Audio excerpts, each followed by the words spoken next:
Rick Horrow in the boardroom beyond the scoreboard. We have a very interesting intersection with sports and economics and empowerment and female training and a whole host of things at the Iowa Championship here at the Brickyard Crossing Indy 500 facility here, but there's so much more to this. This is about training and what the golf tournaments around the world enable us to do.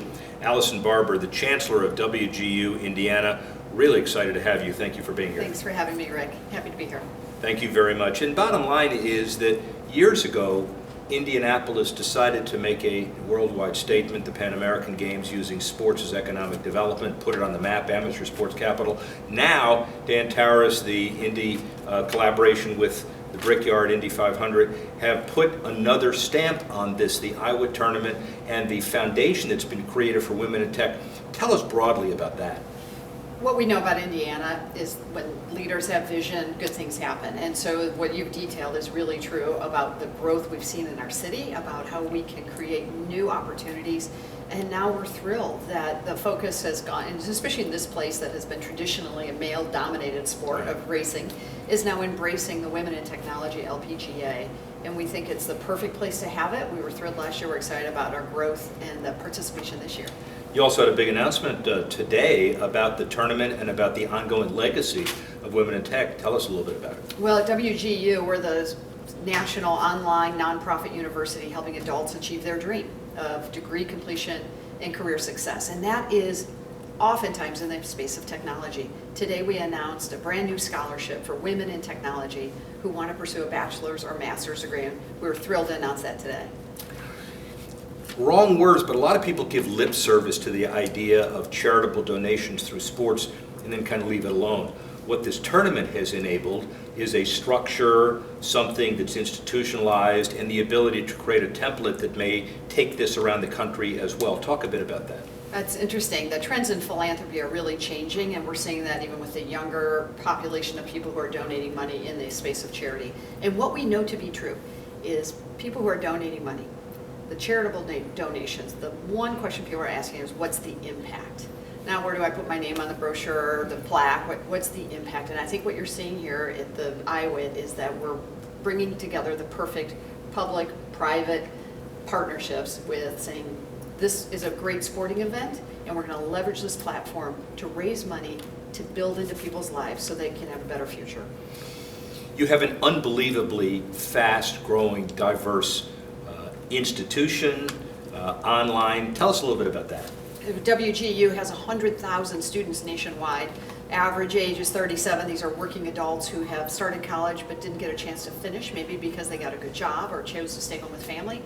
So WGU said, what if we created a university built for busy adults? You never have to go to campus, it's affordable, it's flexible, you can do it on your time, and this university continues to grow and meet people where they are. Is that a trend away from bricks and mortar and more toward online? Is it just for certain universities? Are a lot of universities who are traditional universities doing both? What's your trend prediction? Well, we're obsessed with student success, which means we want to provide access to everyone. I think the consumer is the student, and they're going to continue to drive innovation and transformation. We've transformed higher education. We're on the brink of transforming education and disrupting it, of saying, why can't we deliver education? It is the one thing that predicts somebody's success, education. And why not transform it in the same way we see technology companies transforming their customer engagement? Delivering education is your 24/7. Making people aware of the school is part of that as well. I assume you had a choice to deploy resources and opportunities throughout a whole bunch of things. Why sports, and what's the power of sports? Well, our students are busy adults and they're dedicated and committed. So when we look at the persona of our students and we look at a persona of an athlete, they're pretty darn similar. Focused, determined, disciplined, end goal in sight, and they want to win. And those are WGU students, and so the partnership's perfect. Well, it's also the WGU Chancellor. When you look at your bio, Assistant Secretary of Defense for a number of years, and then you leave Washington to come back here. First of all, an amazing accomplishment, and second, why did you come back? I love my state, and I care about Hoosiers, and I've been fortunate. All of my work has led to trying to help people have better opportunities. And so WGU provided that to me to be a part of that, and it's a great opportunity for Hoosiers to succeed. Sports is economic development as well. You all have seen in this community firsthand Baltimore's loss economically is Indianapolis's gain. Yes. But yet they got theirs again after they realized you treat this industry as you would a Saturn plant or any other location, the Pacers, amateur sports capital as well. Sports, tourism, economic development intertwined? Sure. Well, you see that across the board, and I think that's what we see here in Indiana. It's why we're attracting such great technology companies. So, I mean, our governor has attracted over 300 new companies, 30,000 new jobs just this year. Yeah. Why is that? Because it's economic development. We're bringing, the sports has helped us get on the map. We have great teams, we have great fans, and what that does is it inspires people to come to Indiana to new jobs and talented workforce. And then kind of finally, tell us a little bit about your perception of Dan Tareth, the vision, Group 1001, the creation of this tournament, and then the foundation, and why basically you're here today. I like people with vision. You know, big things happen, and what we like to see, what's happened here with IWIT and the work that they've done with this tournament, is that they've been bold. They've said, well, why not?